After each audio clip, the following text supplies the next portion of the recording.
नमस्ते दोस्तों, आज हम एक बहुत ही दिलचस्प और महत्वपूर्ण विषय पर बात करने जा रहे हैं। क्या आप जानते हैं कि स्टॉक मार्केट के बिना भी कंपनी के शेयर खरीदे जा सकते हैं? हाँ, आपने सही सुना, बिना स्टॉक मार्केट के भी। जी हाँ, आपने बिल्कुल सही सुना।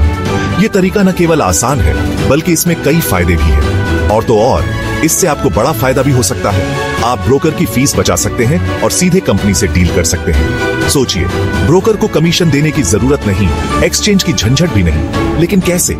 ये सवाल आपके मन में जरूर आ रहा होगा। आज के इस वीडियो में हम आपको 5 ऐसे तरीके बताएंगे जिनसे आप सीधे कंपनी से शेयर खरीद सकते हैं, बिना ब्रोकर, बिना स्टॉक मार्केट। ये जानकारी आपके लिए बहुत उपयोगी साबित हो सकती है। तो चलिए शुरू करते हैं। ध्यान से सुनिए और नोट्स लेना न भूलें। सबसे पहला और सबसे आसान तरीका है आईपीओ, यानी इनिशियल पब्लिक ऑफरिंग। यह एक ऐसा मौका होता है जब कोई कंपनी पहली बार अपने शेयर आम लोगों को बेचती है। जब कोई कंपनी पहली बार अपने शेयर आम लोगों को बेचती है तो उसे आईपीओ कहते हैं। यह प्रक्रिया कंपनी को पूंजी जुटाने में मदद करती है और निवेशकों को कंपनी में हिस्सेदारी खरीदने का मौका देती है। आईपीओ में शेयर खरीदने की प्रक्रिया बेहद आसान है। आप इसे कुछ सरल चरणों में पूरा कर सकते हैं। आप इसे यूपीआई या नेट बैंकिंग के जरिए ऑनलाइन अप्लाई कर सकते हैं। यह प्रक्रिया न केवल सुविधाजनक है, बल्कि सुरक्षित भी है। अगर आपके नाम पर शेयर अलॉट होते हैं तो वे आपके डीमैट अकाउंट में आ जाते हैं।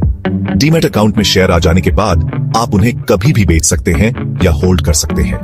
अगर आप आईपीओ के बारे में पूरी जानकारी चाहते हैं तो हमारा वीडियो शेयर बाजार में क्या होता है आईपीओ जरूर देखें। इसमें आपको आईपीओ की पूरी प्रक्रिया और उससे जुड़े फायदों के बारे में विस्तार से बताया गया है। अब बात करते हैं दूसरे तरीके की, जो निवेशकों के लिए बहुत महत्वपूर्ण है, जिसे कहते हैं एफपीओ, यानी फॉलो ऑन पब्लिक ऑफरिंग। यह तरीका उन कंपनियों के लिए होता है जो पहले से शेयर बाजार में लिस्टेड हैं। जब कोई कंपनी पहले से शेयर बाजार में लिस्टेड होती है और फिर दोबारा शेयर बेचती है तो इसे एफपीओ कहते हैं। यह प्रक्रिया कंपनियों को अतिरिक्त पूंजी जुटाने में मदद करती है। एफपीओ के कई फायदे हैं। पहला, आप पहले से लिस्टेड कंपनी के शेयर कम कीमत पर खरीद सकते हैं। दूसरा, यह निवेशकों को कंपनी के प्रदर्शन का आकलन करने का मौका देता है। आईपीओ और एफपीओ में फर्क यह है कि आईपीओ नई कंपनियों के लिए होता है, जबकि एफपीओ पहले से लिस्टेड कंपनियों के लिए।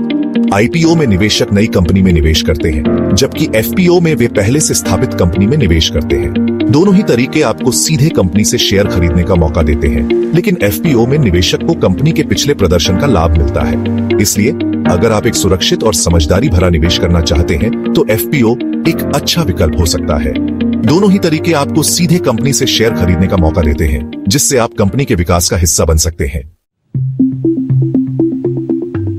तीसरा तरीका थोड़ा अलग है। इसे कहते हैं प्राइवेट प्लेसमेंट। कई बार कंपनियां पब्लिक को नहीं, बल्कि कुछ चुनिंदा निवेशकों को सीधे शेयर बेचती हैं। इसे प्राइवेट प्लेसमेंट कहा जाता है। यह खास तौर पर बड़े निवेशकों, म्यूचुअल फंड्स और इंस्टीट्यूशनल इन्वेस्टर्स के लिए होता है। अगर आप एक छोटे निवेशक हैं, तो यह ऑन ऑप्शन आपके लिए नहीं होगा। लेकिन चिंता मत कीजिए, आपके लिए भी कई और रास्ते हैं।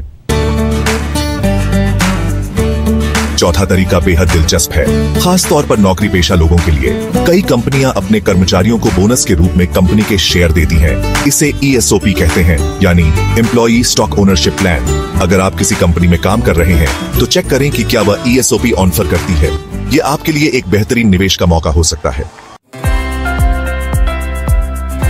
अंतिम लेकिन महत्वपूर्ण तरीका है बायबैक ऑफर। बायबैक का मतलब है कि कंपनी अपने शेयर धारकों से खुद ही शेयर खरीद रही है। अगर आपके पास पहले से कंपनी के शेयर हैं, तो आप बायबैक ऑफर का फायदा उठा सकते हैं।